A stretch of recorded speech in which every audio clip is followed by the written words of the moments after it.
Thanks everyone for joining again. Hare Krishna.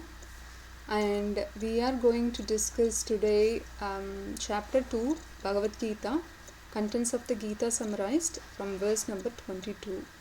I believe we stopped at 22, so we can continue from there. And this verse number 11 to 30, it is purely talking about the soul, Atmajnana.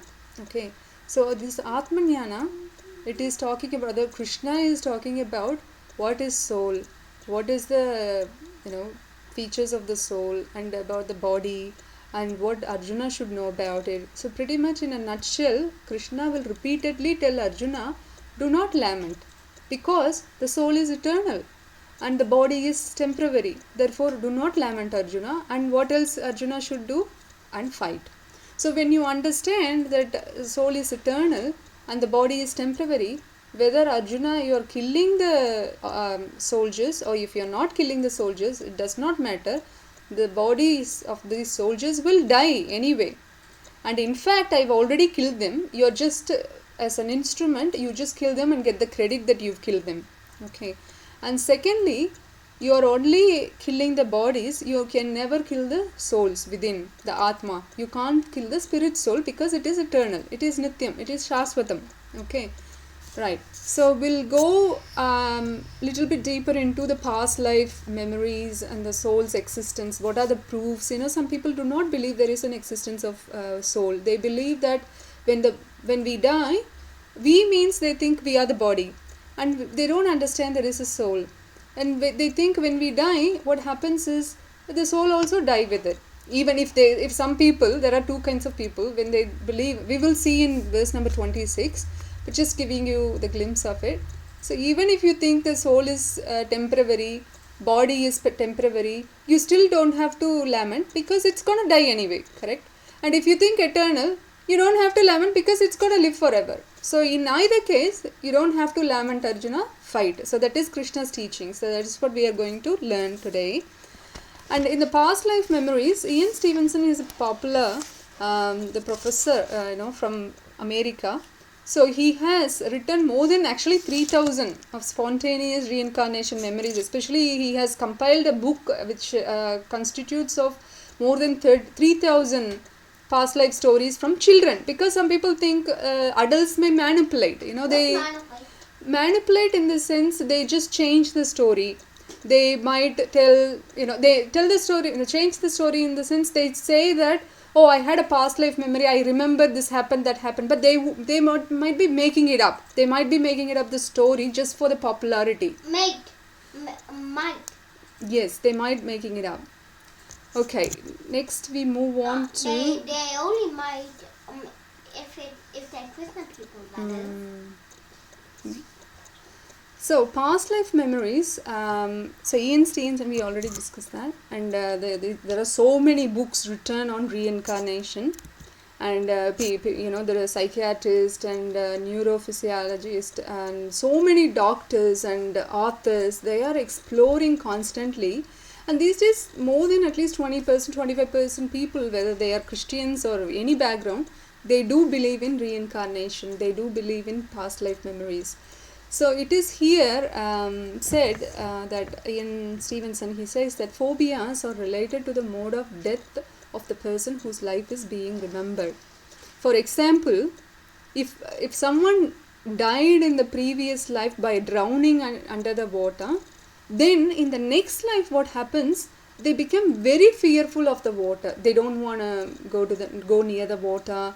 They get this spontaneous fear that is called phobia. It's coming from the past life. And somebody, when they get stabbed by the knife, and in the next life they become very fearful by seeing the sharp weapons, they become very fearful. So that is his point, and I already mentioned that. And if someone ended in shooting, there would be a phobia of firearms and so on. So that's what Dr. Ian Stevenson's findings were. And if you see the soul, we know that soul is individual, correct? It cannot be duplicated. It cannot be multiplied. Soul is one. Yeah, so soul is one. Yes. Even though we think it. Yes. if there is a single person, every single person has a single soul inside. And if you see twins means they look very identical. Sometimes in most of the identical twin cases, they look identical, and they, from the same mother, they look the same, they behave in the same manner, but still the soul are different. They are not identical. So every individual soul has a unique, some desires and behaviors, even though some behaviors are common, but mostly it is said that it is unique. So because it's a soul, it is different. Always it is different from one another. And that is again was the findings from Ian Stevenson. And the next one is, okay, what happens to us at death? The soul leaves the gross body behind and is taken to another womb based on the quality of desires stored in his subtle body at the time of death. So how we understand this? Say for example, a person dies, right? And he has this subtle body and gross body. Gross body is what is physical body. Okay, this physical body made up of Mahapanchaputa, earth, water, fire, air and ether. What you see, this body is externally, you see, right? This is gross body. And within us, there is subtle body. The subtle body consists of mana, buddhi and ahankar. That is mind, intelligence and false ego. So this mind is like a godown of desires. Okay, so from this mind you get so many desires. It's all stored in the mind. Okay, so ultimately the soul is desiring and the mind is storing. Okay, but what happens is, when you understand we are eternal spirit soul, we are the servant of the Supreme Lord, we understand all that, our desires become different and it becomes spiritual, because we are contaminated by this material body and this material world. The desires we get is not pure. The desires we get is mostly want to enjoy. We want to buy something and we want to enjoy with it. We wanted to sell something and we want to enjoy from the proceedings, or we wanted to give that to our loved ones and we want to see our loved ones enjoy. So always we are circled, we are circumambulating about our own desires and own self. But we don't understand the self is spirit, and we are always, understanding or thinking that it's the same, body and soul are same, so we should enjoy. So that is our understanding. So we need to study Bhagavad Gita from bona fide spiritual master, and then we understand, there is something called gross body, there is something called subtle body, and there is a spirit soul. So we must understand all that factors, correct? And when one person dies, he has to leave the external body, correct? Because what happens when someone dies, they might do cremation, they might put him under the body under the ground, they dig the ground and put the body under the ground. So they do these options, one or two. And when they do that, one might question, what happened to the soul? The soul already left the body. So the body now has become dead body. So, okay, now what happened to the subtle body? See, as long as we have desires within ourselves, the mind is stored the desires, until our desires get fulfilled, we have to take birth again and again.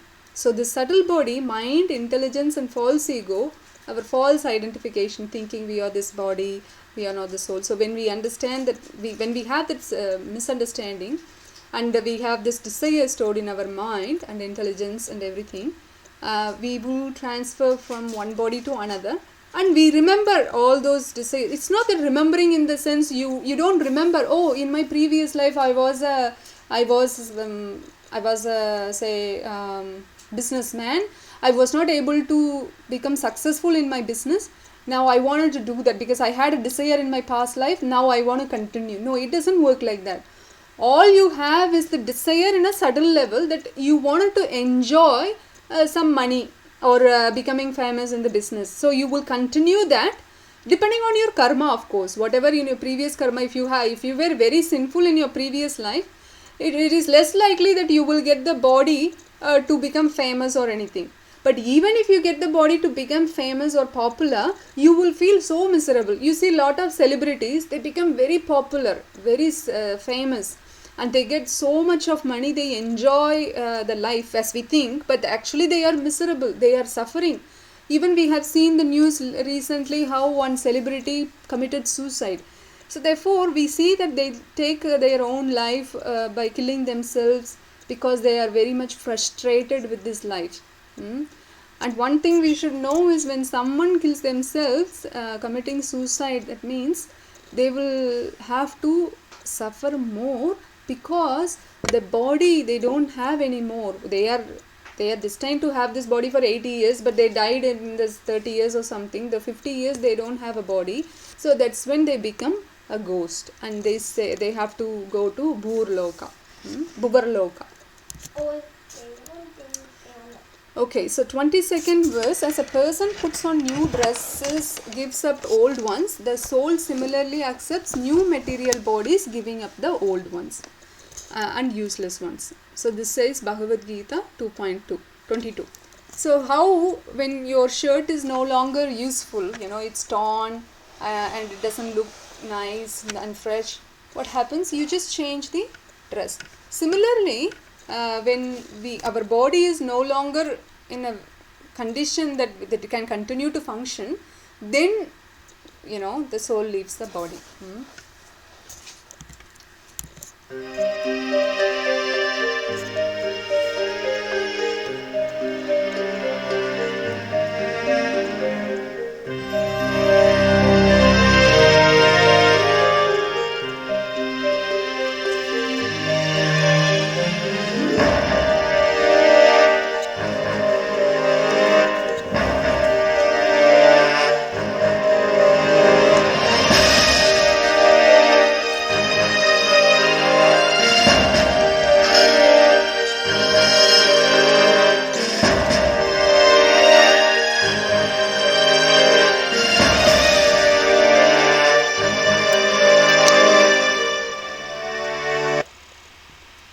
Okay, so we saw how soul changing from the bodies from one species to another species based on the karma and the desire or the thought at the time of his death. So is someone thinking about something that wasn't fulfilled in their life, like a man thinking about a woman and he becomes a woman in his next life, and vice versa. So this is some understanding that we receive from the Shastras.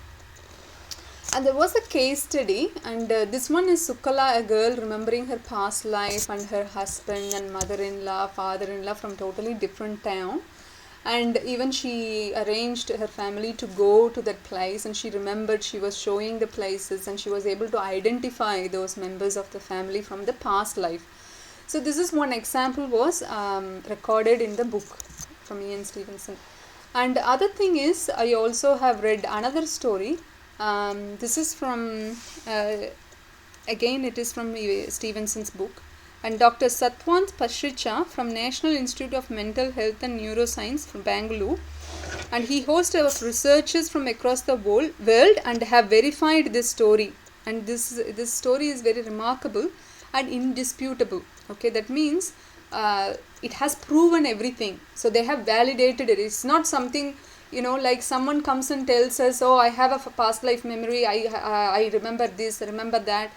Okay, hang on a minute, how do we take it, to validate it? So how do we know, what is the proof that you are telling the truth? So there are certain areas of people who validate these kind of information received from so and so persons, and they have to go and investigate independently, not with the same person. Sometimes they independently verify and then take the person and verify with him and reconcile to see whether the person what he has spoken is true or not. Most of the time the children will not speak lie about their past lives, you see. So that is why the past life memories from children are more, it has more weightage than older people, but nevertheless when you verify and validate, it is still same result. So what happens, one time a person, he in 21st of May 1979 in Mumbai, a boy was born, and he was when he was 11 years old, he started to speak different language, and parents, he was speaking Marathi or something, and the parents didn't even know that language, and they were surprised to see.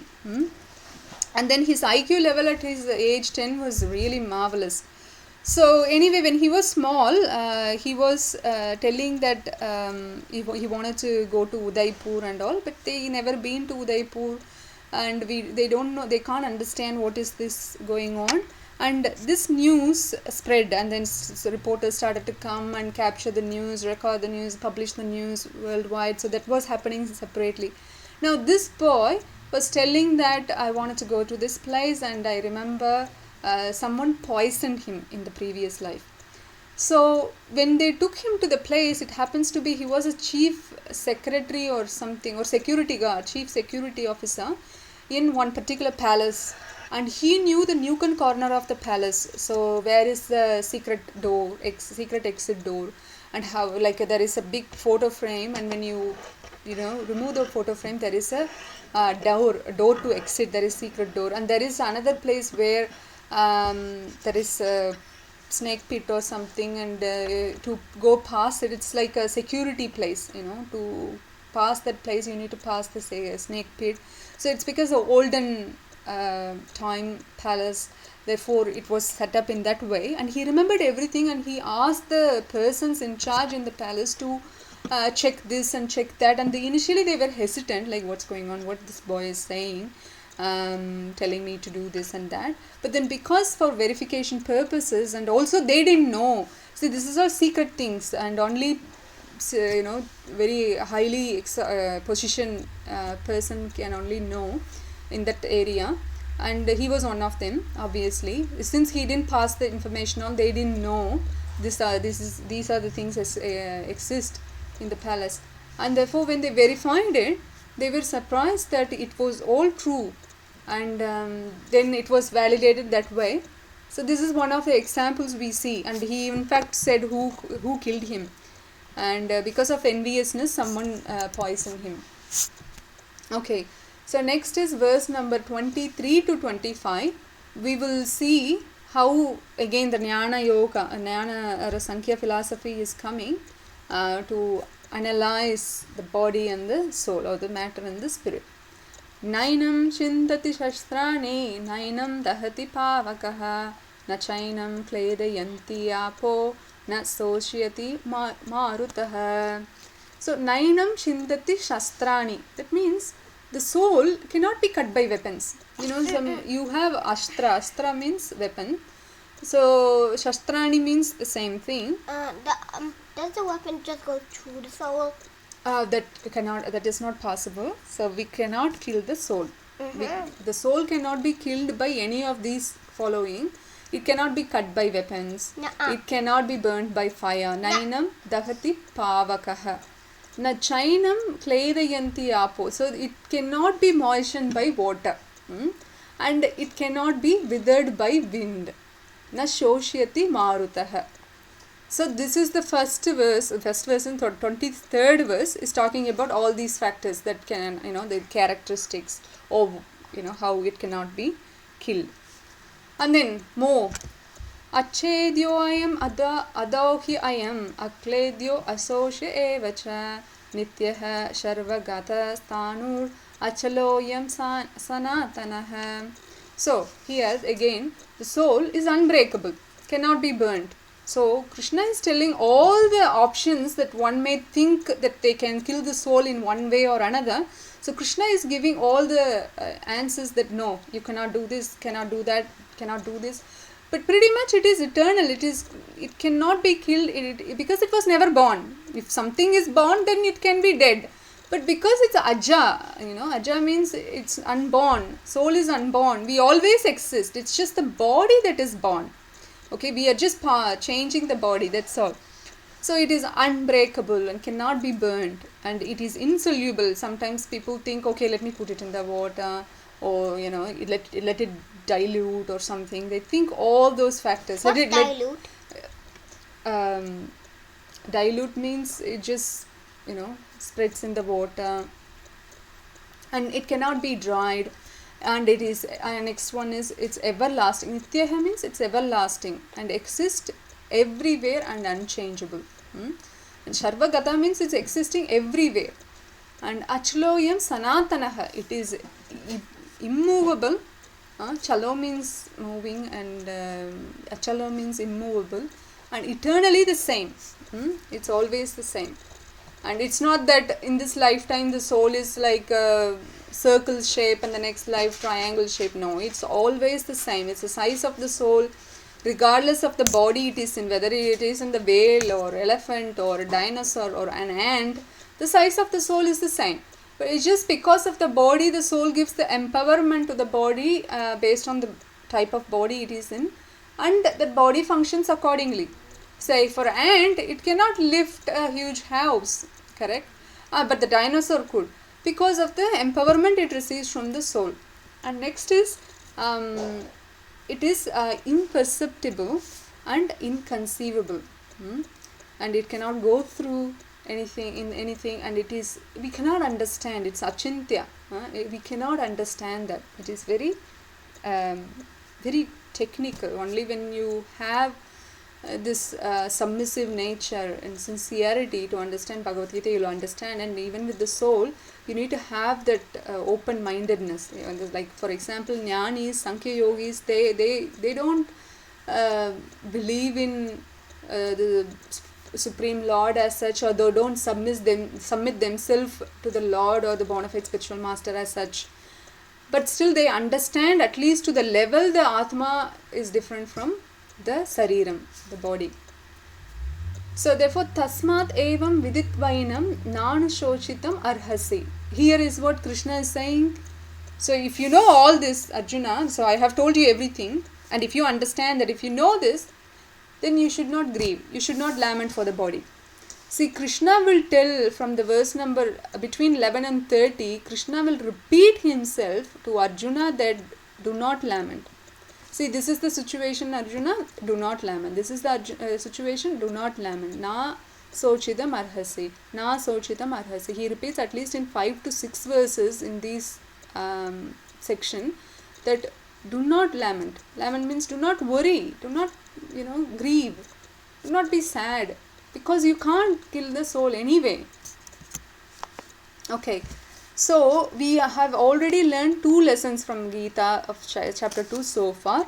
G for Guru. So we all need to accept the Guru. There is a need to accept the Guru. And I is identity. That is what we have been studying. Identity is what? We are not this body, we are the spirit soul. And next we are going to see 2. Not 2. T. T means 2 duties. Okay. We have spiritual duty and then we have material duty. So what are they? It is called Swadharma. Swadharma means what is your natural duty? What is your real duty?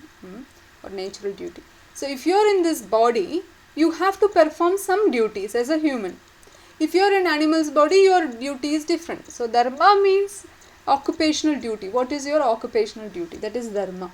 In dharma, there is swadharma. What is my my duty? Okay, and or one's duty. And in that swadharma, there is that sanatana dharma. Okay, and there is this spiritual dharma is sanatana dharma because it's always there.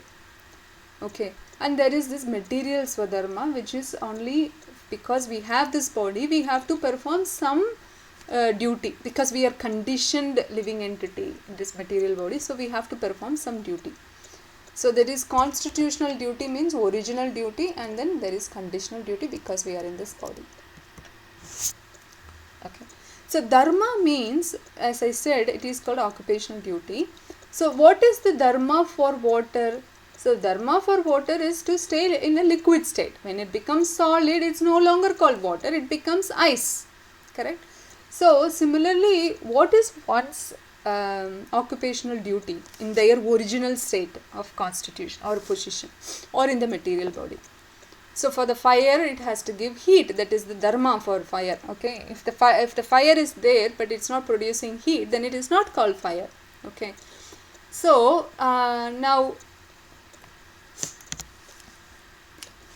So next thing is constitutional duty. See, whether it is constitutional duty or material conditional duty, in both ways we do two things. Okay, one is to love, other one is to serve. Okay, naturally we are all doing this. Okay, whether we believe or not, or whether we accept or not, we are serving someone or other all the time. Whether we are serving the family or the employer or the community or the master, some master like a professor or something. So we are, or even the child or neighbor, we are serving one or the other. End of the day, if you don't have anyone to live with, we get a dog and we serve the dog, right? So this become natural, especially in Western world. Having a dog and serving the dog has become the part of their life. In the Vedic days, they don't do that. Okay, because they spend more time on cultivating Vedic knowledge and involving or engaging themselves in the pious activity. Pious activity means doing good things. Okay, this serving someone is natural for us, but we have to choose who we are serving. How do we know? Only when we know our constitutional position, then we understand that who to serve, right? And here, every living being renders service to someone, but such service in the world is terminated by death. Yes, because our body is temporary, we are using this body to serve someone, and apparently when it dies, we can't continue. And second thing is loving. So first is serving, second one is loving. Again, in the material world, we all have loving relationship with one or another. And when we have this loving relationship, when we have this loving relationship, what happens is again it comes to an end, because this world is temporary. Dukkhalayam ashashvadam. Ashashvadam means temporary. Shashvadam means permanent. Ashashvadam means temporary. So when it is the case, what happens is it comes to an end. Even the love we have developed towards our relations, relatives and loved ones. So dharma of soul is to love and serve God. So Jivera Swarupa Hoi Krishnera Nityadas. That is our Jiva's Swarupa. Our original constitutional position of Jivas, our living entities, is Krishnera Nityadas. So serving, Das means serving or servant of Krishna. Nityadas means always, eternally serving the Lord. Okay, loving and serving the Lord. That is our original position. Okay. Right? And next is, in this world when paycheck is stopped, service to company is also stopped. I am going to my office only because I am getting a paycheck. If no longer received, then why I am going to continue working for that company? Correct? And though we may want to go on loving our parents, relatives and friends, death stops our connection and we have to move over to another situation. We are forced by this material nature, Prakriti, we are forced to move on. We don't have much choice. We think we do, but not much choice. And God is eternal. The Jivas are eternal. Bhagavan is eternal. Jivas are eternal. Jivas means all living entities, not just human beings, all living entities. Even the 33 crores of Devi Devatas also Jivas. And the loving relationship between every Jiva and the God is like one-to-one relationship. Okay. We think, I am a very minute soul and I am a very insignificant person. How Bhagavan would even see me, because I am not popular or I am not very intelligent. I am simple person living in a village and I am begging for money from people and living in that way. And how God will see me, because I think I'm not seen by the God. This is what some people think. But the truth is, we all have eternal one-on-one relationship with the Supreme Lord, Shri Krishna. Therefore, we shouldn't lament, we shouldn't get worried or disappointed that because I am suffering, that means Bhagavan is not looking at me right now. And when we are happy or prosperous, and we think, Bhagavan is showering blessings on us. It is not the case. Whether you are suffering or you are enjoying, It is both due to your own karma, and secondly, if you have surrendered to the Lord, Supreme Lord, then whatever suffering and enjoyment you are receiving because of the grace, Bhagavan's blessings only. That is how devotees take. They don't take, blessings means enjoyment, and no blessing means suffering. No, it is not like that. So we accept everything, even the suffering given to us, actually to reform us, mold us to become a better person. So the eternal love and service to God is called Sanatana Dharma. So, what happened actually to us is we forgot, because we are in this material body, we forgot our original constitutional position. Someone has to come and awaken us. Sometimes you go to sleep and you are totally, you're totally gone to deep sleep. So you forgot about your anything, whatever you need to do, something in the stove, or someone is talking about you, or calling you. You don't remember anything because you are now sleeping. But when you are awakened, or when someone comes and calls you, so that when you hear, you can hear. When you can hear, then you understand somebody is calling, then you wake up and you remember all those things. Similarly, we are all in the state of amnesia. We forgot our original nature or position, and therefore we identify ourselves as I am mother, I am a father, I am an Indian, I am an Australian, I am here, I belong here. Sometimes we think I am this community, that community, so I actually need to work for that community only. So we become very possessive and envious of other communities. So we develop all these qualities which are not actually favorable for our eternity, the eternal love towards God, but rather they are only obstacles, and we think that is alright, that is normal, but which is not. So someone has to come and remind us, like a bona fide spiritual master or their representatives. Temporary and false relationship of this world that are finished with time. Some people are spouse-centeredness. Some people are family-centeredness. They are always, think about their family, what happens to them, if I'm not there, who will take care of them. In Srimad Bhagavatam, Yudhishthira Maharaj was worried about when Vidura and Dhritarashtra and Gandhari left the palace. They no longer want to live in the palace. They wanted to retire from the royal life. So because of Vidura's instruction to Dhritarashtra was asked to make the decision, and Dhritarashtra also accepted. And when Dhritarashtra left the palace, Gandhari is the wife of Dhritarashtra. She does not want to live without her husband. Whatever husband made the decision, wherever he is going, she also wanted to go. She was a very chaste lady. In Mahabharata, it is said she was very much glorified because of her chastity.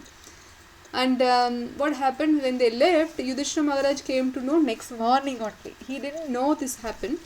And when he was looking for his elders in the palace to offer obeisances, every morning he does the yajna and offer obeisances to elders and give charity to brahmanas. This is his regular routine. And when he was looking for his elders so he can offer obeisances, he could not find anyone. And then he asked the secretary Sanjaya, and when he also didn't know, and he said, I was cheated, I didn't know myself, my master didn't tell me either.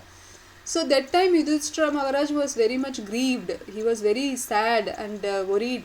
That time Narada Muni came and enlightened Yudhishthira Maharaj and said, Ahani Sastrani, and then Apadani Chatum Padam. So he was saying, everyone, Narada Muni was saying, everyone is fed by the Lord. It's not you think it's you that you are looking after somebody, you are feeding them. Even if you don't feed them, the nature will, and the nature is sanctioned by Krishna, the Lord, Supreme Lord. Therefore, every jivas will get fed, will be looked after, by one way or another. We think that I am the controller of the family, or I am the caretaker of the family, that if I am no longer existing, then they will not be able to survive. This is our false ego. This is our false prestige, thinking, oh, I am the doer, I am the caretaker primarily. No, you are the caretaker. Yes, you have a family. Yes, you are caretaker, but it's not that you are the primarily one and only caretaker. There is Krishna, there is material nature sanctioned by Krishna. So we must understand that. Even if we are not existing, things will continue to run. It's not that you are running, it will continue to run. So that's what Yudhishthira Maharaj was taught by Narada Muni. Then Yudhishthira Maharaj understood that. So, see, some people work long hours. Some people were only worried about money. They always talk about money. And then some people possession-centeredness, pleasure-centeredness, friends or enemy-centeredness, and then dog-centeredness, which we discussed before. And it is sad that some elderly people, especially in Western countries, even in my neighbor also, they don't have anyone else to live with them because of their own situation. So that time, they need someone to show the love, to serve someone. So they need someone, okay? Because literally they don't have human beings to be with them. Therefore, they have to get these type of pet animals so that they can share that love and serve that pet animal for their own atma tripti, the satisfaction for the soul. But when they understand Krishna as the supreme, he is the one to be loved and served fully. Of course, we love our family members. It's not that we shouldn't, but our original position is because to love him and serve him. That is why we feel always empty in our heart or dissatisfied in our heart, that despite of our serving and loving to the loved ones, we are not receiving the reciprocation from them as much as we would reciprocation from Lord otherwise.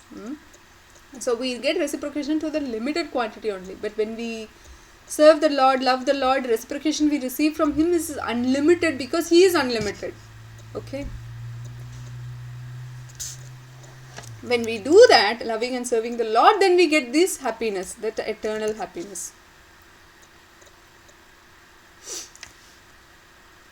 So next is, so what happened in the verses 26 to 30, it just continued with the explanation, continuation of the soul Atma Tattva.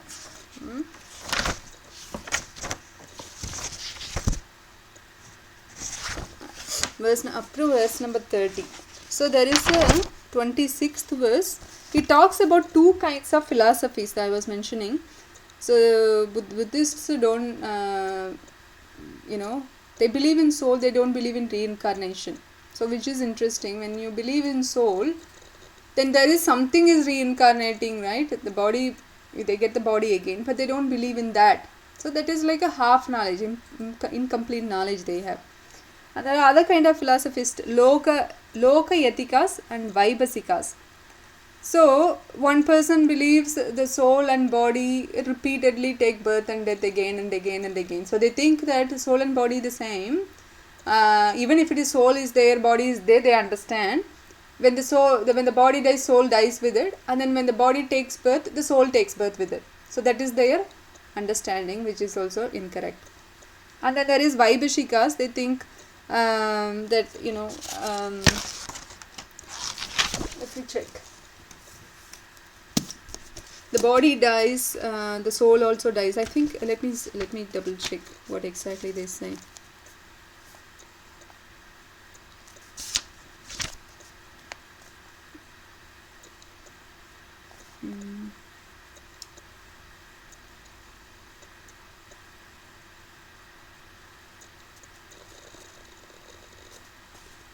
So according to the Vaibhasika philosophy, this is in the Purport, Srila Prabhupada's Purport, verse number 26, chapter 2. The so-called soul or Atma vanishes along with the deterioration of the body. So Krishna's point is, whether you follow this philosophy, Loka, what is that? Loka Yatikas, if you follow that philosophy, or if you follow this Vaibhashika's philosophy, which is soul dies with the body, or the soul takes repeatedly birth and death with the body. So either case, Arjuna, you don't have to lament. That talks about 26th verse. And 27th verse, Jatasya hirdruva mrityu dhruvam janma mrityasya cha tashmat apariharyarate natvam sochitum arhasi. See again, natvam sochitum arhasi. Don't lament. So one who takes birth has to die, and after one's death has to take birth again based on karma and the desires they have. Therefore it is a very unavoidable situation. Okay, in either case, you shouldn't lament and just discharge your duty, which is fighting. And verse number 28, Avyaktadini bhutani vyaktamadhyani bharata avyaktanidhanani eva tatraka paridevana. All created beings are unmanifest in their beginning, manifest in their interim state, and unmanifest again when annihilated. So what is need for a lamentation? So it is said that when Mahavishnu creates this material unlimited universes, from there Mahavishnu expands himself as Garbhodakshayi Vishnu. There are three Vishnus. From Mahavishnu, or it is also called Karanadakshayi Vishnu, who is laying down on Karana ocean.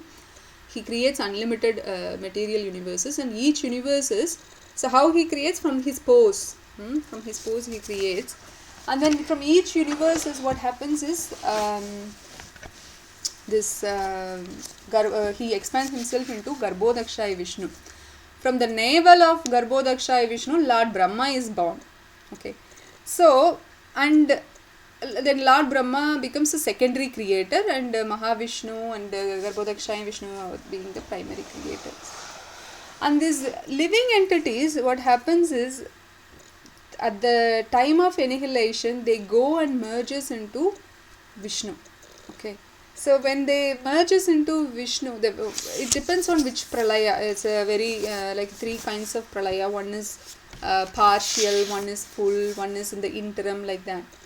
So now, any case, the souls go and rest in the body of Mahavishnu, and then when the universe is created again, how universe is created is from the breathing. Okay, so like when the soul comes from, when he breathes, and then when he takes a breath in, it goes back in to his body. So that means manifesting means coming out, and unmanifesting means going back in, resting. So it's not that the soul merges into Brahman or Vishnu. It's not that soul just disappears. It just disappears from the sight or from the existence in the material world, but still it is resting within the body of Vishnu. So that is said, that is what the verse says, manifest and then unmanifest, like that. And then the next verse is Acharya verse, which is very amazing verse. Acharyavat pashyati kashit enam acharyavat vadati tadaiva chanyah acharyavat chainam anya shrunati shrudvapi enam vedana chaiva kashit. So some, see, pashyati means seeing. Some people seeing the soul as amazing. And then next one is vadati, means speaking. Some people speak of soul as amazing. They speak amazing about the soul.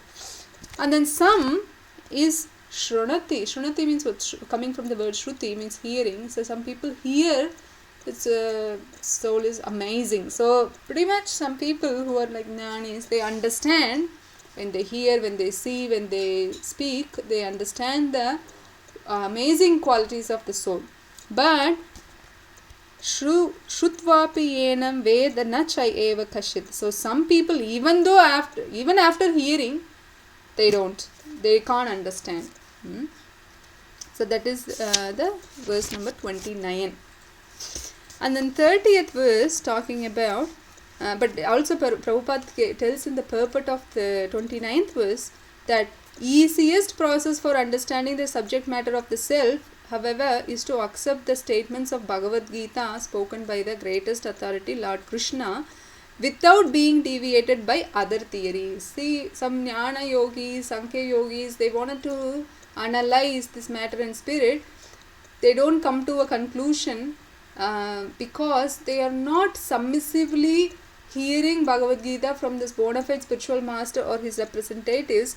Rather, they are speculating on the context of Bhagavad Gita to their own whimsical way, from their own limited understanding. So if I only know first standard maths, I only see everything with my limited knowledge of first standard maths. Okay, I can't go beyond it.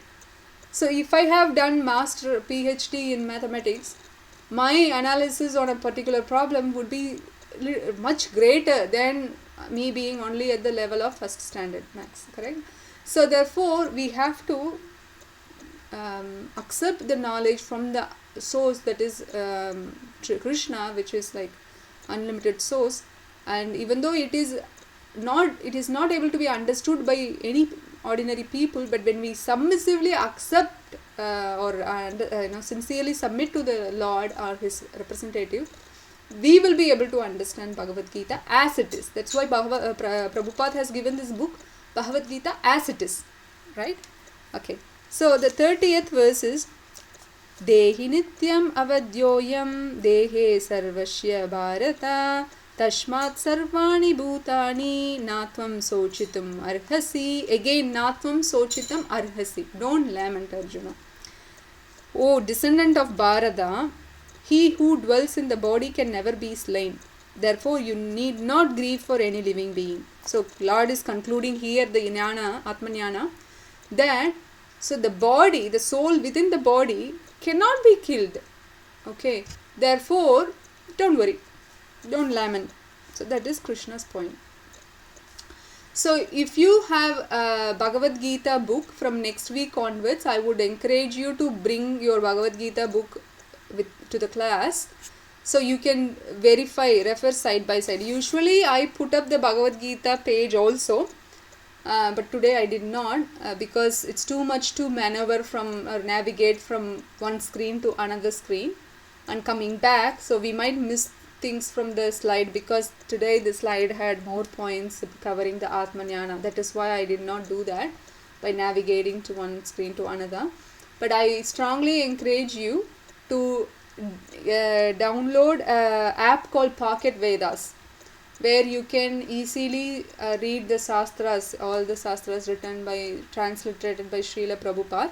It's called Pocket Vedas, Pocket Vedas. So you will pay small fee, but it's worth it. Otherwise, if you want free app, there are so many as well, but don't download any Bhagavad Gita app or anything, because we need to follow Bhagavad Gita as it is by Srila Prabhupada. So the other option is app Krishna, app called Krishna, KRSNA. So this is really good, because the Gita, there are so many books in this one, Srimad Bhagavatam and Krishna book and Bhagavad Gita as it is. But one advantage is it has different languages also. So if you are interested in reading Hindi Bhagavad Gita or Gujarati Bhagavad Gita, you can go to Krishna app, and then there is an option called Gita, and then click that, and there are languages you can choose. Okay, so that is another option. The third option is you can go to website called Vedabase, VEDABASE, vedabase.io, and then you can see Bhagavad Gita and so many books written by Srila Prabhupada, okay, and it is in English. And other option, fourth option, is the book itself. So if you do not have a book, please let me know. We can order one for you and have it mailed to your address, and you can pay the donation to the temple. We can arrange that also. Okay, so it is important, please everyone try to get this book Bhagavad Gita as it is by Srila Prabhupada. There is small book, big book, whichever you want, you can take it. Some people can't read small letters, so they prefer big one, but nevertheless, please get yourself Bhagavad Gita as it is, and you need to start reading. And because now we are in the middle of chapter 2, it is high time now. You please read the chapter that we discussed so far every week before we come, so you get an understanding. Today we did not recap. Usually we do recapping, but that's okay. So far we have studied, I just quickly recap.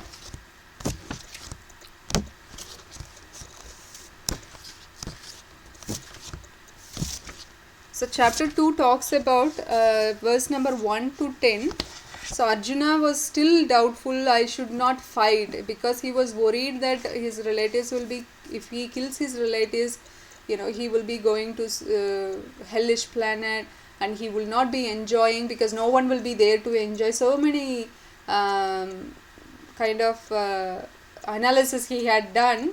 So he is not happy that he wants to fight anymore. So he puts up his bow down and then just gets upset with the whole situation. And 7th verse were a very much turning point verse, because that is when Arjuna surrenders himself to Krishna and accepts Krishna as the Guru. Tatvidi pranipatena pariprashnena sevaya. So that is the very important verse. So because he surrendered to the Lord, Krishna is a cousin and a friend to Arjuna. But then he becomes a Guru.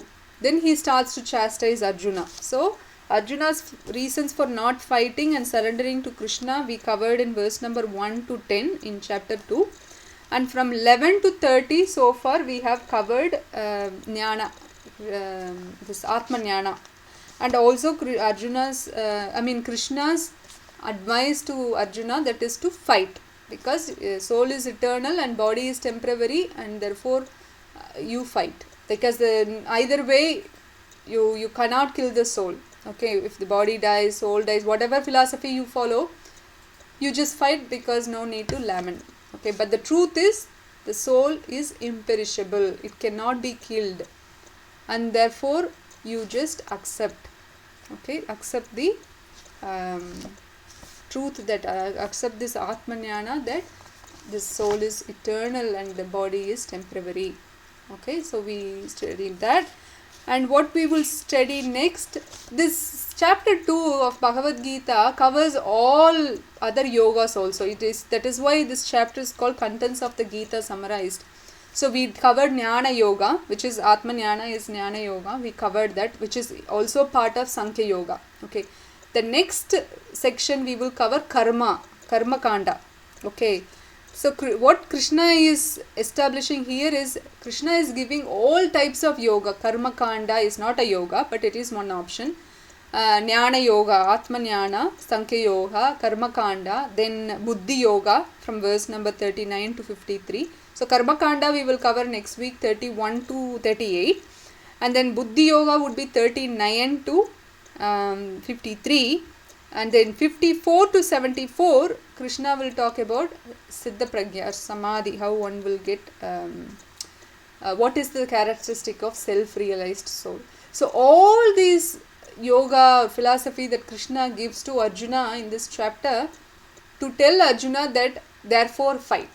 Whether you follow Karma Kanda, fight. Whether you want to follow Jnana Yoga, fight. Or Buddhi Yoga, fight.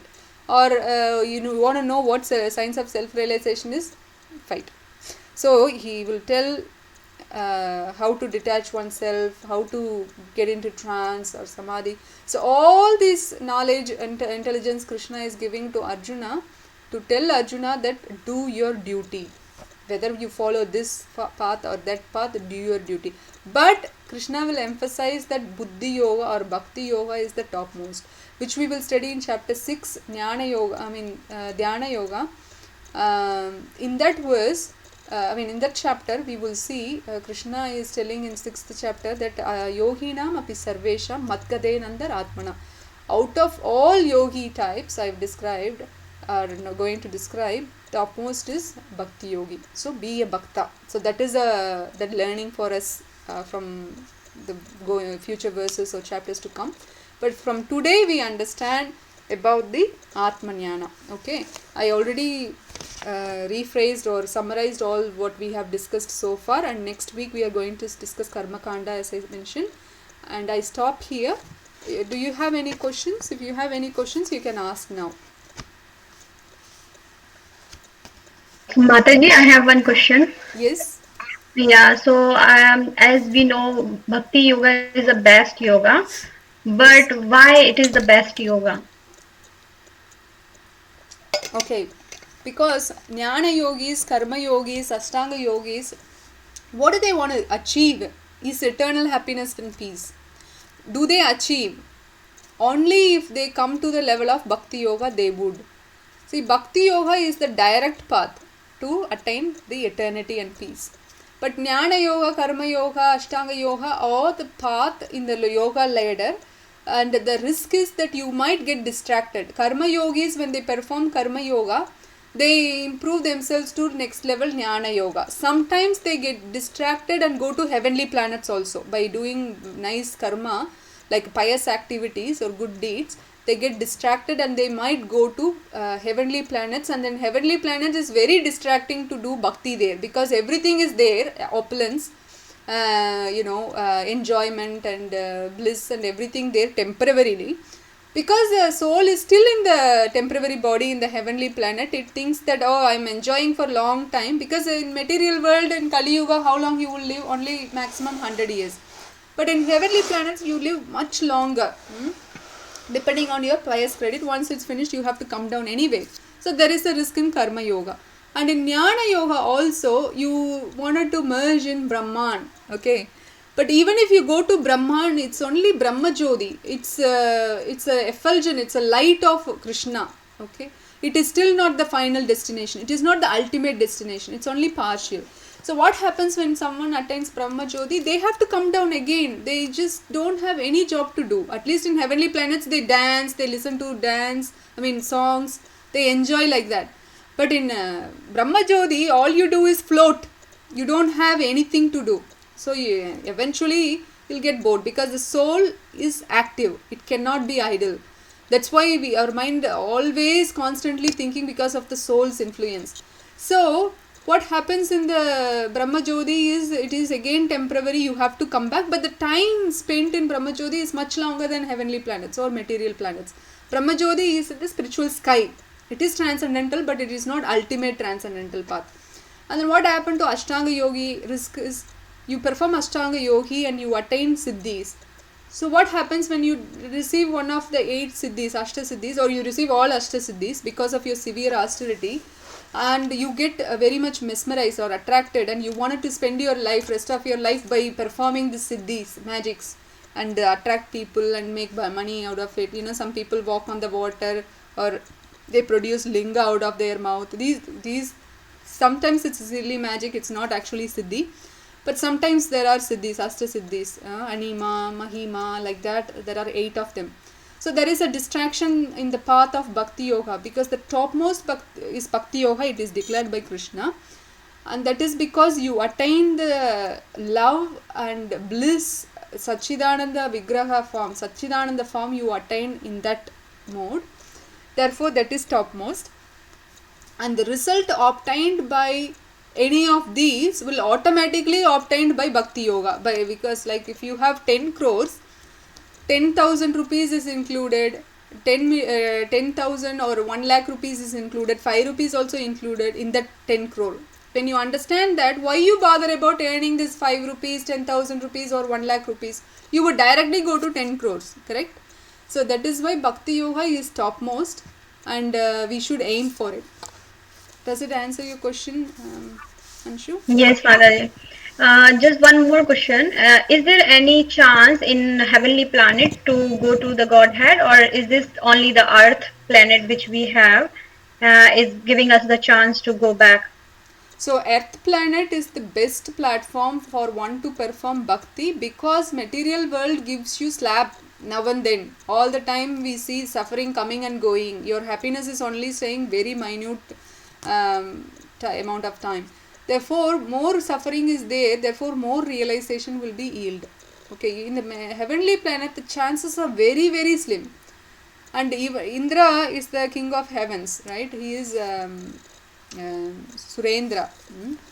He is the king of heavens. And even he gets bewildered.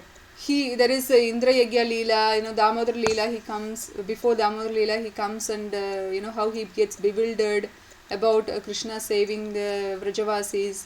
Even though he is Indra, he should know better, right? And Lord Brahma himself, his body is made of intelligence, how our body is made of Panchaputa, Mahaputa.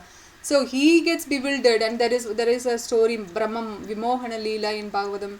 So from these personalities we understand, even if you are in the highest platform within material world, which is Brahma Loka or Satya Loka, where Brahma resides, or Indra Loka, which is where Indra resides, still, or Swargaloka, still they get bewildered by being not able to understand. Then the chances are being very slim that remembering the Lord, because you are always happy in that material world. It is still material world, but you are happy there, even though it is temporary. Therefore, why do you need to pray for something? Correct? You have everything here in this material world. You want to have a nice, healthy body, nice features, and money, and loved ones. You have everything in the heavenly planets. So why do you need to pray or worry? Correct?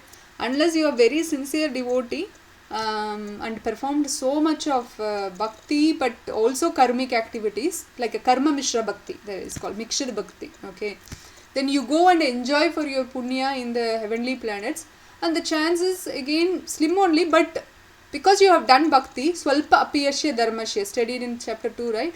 Neha bikrami manasasti. So you will come back to earth planet to continue bhakti. I told one time, I believe I remember that even demigods wanted to come take birth in the earth planet so they can perform bhakti. So it is said in Shastras, earth planet is conducive to perform bhakti compared to any other planet. If we go to hellish planet, we are only suffering. Heavenly planet only enjoying. Only in earth planet combination of both. Therefore, we can perform bhakti. Chances are much higher. Does it answer your question? Yes, Mataji, thank you. No worries. Any other questions? Mataji, I have one question. Yes. So, you explained that Krishna is the original creator of the entire universe. Even Vishnu takes his form from Krishna. Yes. But then in Dashavatar, they show Krishna as just one avatar of Vishnu. I mean, what is this different theories, Yes. Mataji? So it is said, Etacha amsa kala pumsa krishnastu bhagavan swayam. Canto 1, chapter 3 in this verse comes to declare that Krishna is the original supreme personality of Godhead. But how do we understand Krishna came from Vishnu? It is said, I have given this analogy before, I don't know whether in this class or any other class, but the analogy is given when the American CEO, he has a multi-marketing business. So he has a company in Australia, for example. So the CEO is the boss of both American company and Australian company. So when CEO comes from America to take a tour in the Australian company to see how it is going and everything, to meet the employees and the other factors, he comes down. And when he comes, what the Australian manager does, he is not a CEO, but he is a boss for that Australian branch. So he gives the tour to the CEO of America. So when the employees see that, oh, so this CEO of the American company, they don't know whether he is a CEO. He thinks he is some big personality, that's all. They don't know his original position. They think that, oh, he has come, so he is taking a tour. So our manager is the big boss because he knows everything in this company building. So he is giving a tour. So that means this person must be inferior to this, our manager, who must be superior. So this is our understanding, because that is how it is depicted. The same goes with how Krishna comes to material world. Even though he is the supreme, even though Lord Vishnu himself wanted to see Krishna when he was he took Krishna avatar and came in the earth planet in the Dwapara Yuga, Vishnu himself wanted to take darshan of Krishna, and that time he did a pastime to hiding the Brahmana's children, and then Arjuna and Krishna went and saw Vishnu, and then Vishnu said, oh Krishna, to get your darshan only I did this leela, just to see you. So Vishnu don't do leelas, but I did this plan just because to see you, okay, to have darshan of you. So we can understand Vishnu's position and Krishna's position. So therefore Krishna comes in the material world, even though he has a capacity to come by himself without having someone else to allow him to, but yat yat acharati shreyastha tat tat eva yitara janaha. Krishna says in Bhagavad Gita that when I do something, great people do, common people follow. When I come to the material world, I don't come as it is. I have to come through the channel, the proper channel. That is the etiquette. That way people see and follow my etiquette, right? Follow my religion, follow my principles and etiquette. Therefore, I have to come through, it's not I have to, but I chose to come through Vishnu because he is in charge for material world. That is why. So it is said, explained. The nice question. Does it answer your question, Susma? Yes, Mataji, thank you. Okay. Any other questions from anyone else?